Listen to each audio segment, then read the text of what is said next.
கிறிஸ்துவுக்குள் பிரியமான என் அன்பு சகோதர சகோதரர்களே, தினமும் ஓர் அதிசயம். இன்னைக்கு என்ன அதிசயம் நடக்க போகுதுன்னு பார்த்துட்டு இருக்கீங்களா? உங்களுடைய பிள்ளைங்க யாராவது கீழ்ப்படியாத இருக்காங்களா? இல்லை நீங்கள் தாய் தகப்பனுக்கு கீழ்ப்படியாத நிலையில் இருக்கீங்களா? கவலைப்படாதீருங்க. இன்னைக்கு உங்களுக்கு தாங்க ஆண்டவர் சொல்ல போறாரு, பிள்ளைகளே உங்கள் பெற்றோருக்கும் கர்த்தருக்கும் கீழ்ப்படிங்கள், இது நியாயம். எபிரேயர் 3:14 சொல்லியிருக்காங்க. நம்ம எப்பவும் பெற்றோருக்கும் கீழ்ப்படியணுமா, கர்த்தருக்கும் கீழ்ப்படியணுமாங்க. நம்ம கீழ்ப்படியாத பிள்ளைகளாக இருக்கோமா? இனி அப்படி இருக்கக்கூடாதுங்க. ஏசப்பா இந்த உலகத்தில் வந்தபோது அவர் என்ன பண்ணாராம்? பெற்றோருக்கும் தாய் தகப்பனுக்கு மற்ற எல்லாருக்கும் அவர் கீழ்ப்படிந்த பிள்ளையாக தான் அவர் வளர்ந்து வந்தார்.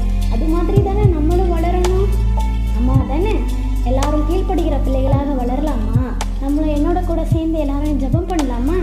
எங்களை அதிகமாக நேசிக்கிற எங்கள் அன்பு தகப்பனே, இந்த பிள்ளைகள் கீழ்ப்படியாத நிலையில் இருக்காங்க ஏசப்பா. ஒவ்வொரு பிள்ளைகளையும் கீழ்ப்படுகிற நிலையாக இவர்களுக்கு மாற்றி கொடுங்க ஏசப்பா. இவருடைய இருதயத்தில் கீழ்ப்படியாத தன்மையை எடுத்துவிட்டு கீழ்ப்படுகிற தன்மைகளை நீங்கள் கொடுக்க வேண்டுமாக ஜெபிக்கிறோம். இயேசுவின் நாமத்தினால் ஜெபிக்கிறேன், ஜீவனுள்ள நல்ல பிதாவே, ஆமென்.